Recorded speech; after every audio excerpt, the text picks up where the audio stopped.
প্রিয় বন্ধুরা, সবাই কেমন আছেন? আশা করি সবাই অনেক অনেক ভালো আছেন। আমি আপন আপনাদের মাঝে আজকে আরো একটি গল্প নিয়ে হাজির হলাম। আজকের গল্পটা হচ্ছে একটি রাজমিস্ত্রিকে নিয়ে। রাজমিস্ত্রি একটা লোকের আন্ডারে কাজ করত, মানে তার মালিকের আন্ডারে কাজ করত, অনেক দিন ধরে কাজ করত। তো সে কাজ করতে করে কাজ করে করে নিজের সংসার চালাতো ঠিকই, কিন্তু মোটামুটি শেষ দিকে, মানে জীবনের শেষ দিকে সে ভাবলো যে আমার তো কাজ থেকে অবসর নিতে হবে, আমি কাজ করা ছেড়ে দেব। আমার বউ বাচ্চা আছে আমার বাড়িতে, আমি তাদেরকে নিয়ে সুখে থাকবো, আমি বাদ বাকি জীবনটা আর কাজ করবো না। সবাই তো শেষ বয়সের দিকে আসলে কাজ আর করতে চায় না।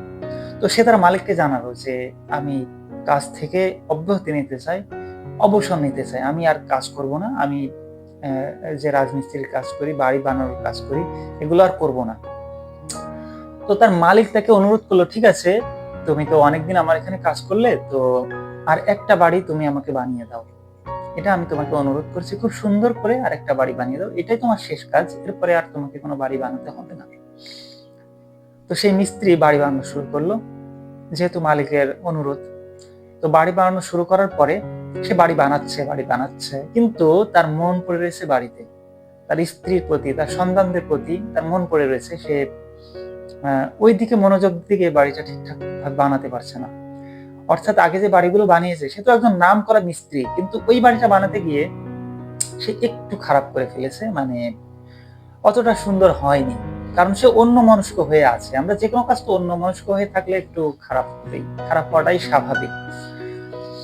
তো বাড়ি বানানো একসময় শেষ হলো, বড় একটা বাড়ি, সুন্দর ভাবে বানানোর কথা ছিল, মোটামুটি সুন্দর হয়েছে, খুব বেশি না। তো মালিকের কাছে এসে দেখালো, মালিক বললো, আসলে আসলে কি তুমি তোমার মনের মতো করে বাড়িটা বানাতে পেরেছো?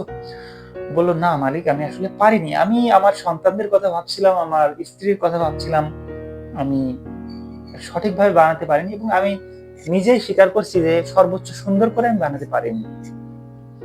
তো মালিক বলল, এটা আসলে তোমার বাড়ি, আমি তোমাকে উপহার দেওয়ার জন্য এটা বানাতে বলেছিলাম, তোমাকে আমি অনেকদিন কাজে রেখেছি, কিন্তু তুমি চলে যাচ্ছ, তোমার জন্য তো আমি কিছু করতে পারিনি, এই বাড়িটা তোমাকে উপহার দেওয়ার জন্য আমি তোমাকে বানাতে বলেছি, এটা তোমার, বলে চাবি ওকে দিয়ে চলে গেল।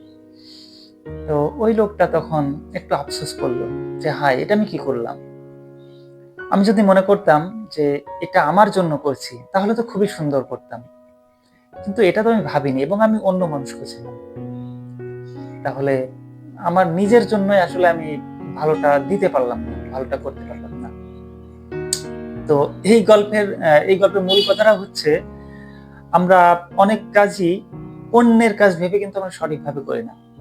আমরা যদি প্রত্যেকটা কাজ নিজের মনে করি যে এই কাজটা আমার নিজের জন্য করছি, আমি সর্বোচ্চ চেষ্টা করে করব, সর্বোচ্চ ভালোভাবে করব, সর্বোচ্চ সুন্দর করে করার চেষ্টা করব, তাহলে সমস্ত মানুষের সমস্ত কাজ সুন্দর হতো, সমস্ত পৃথিবী সুন্দর হতো।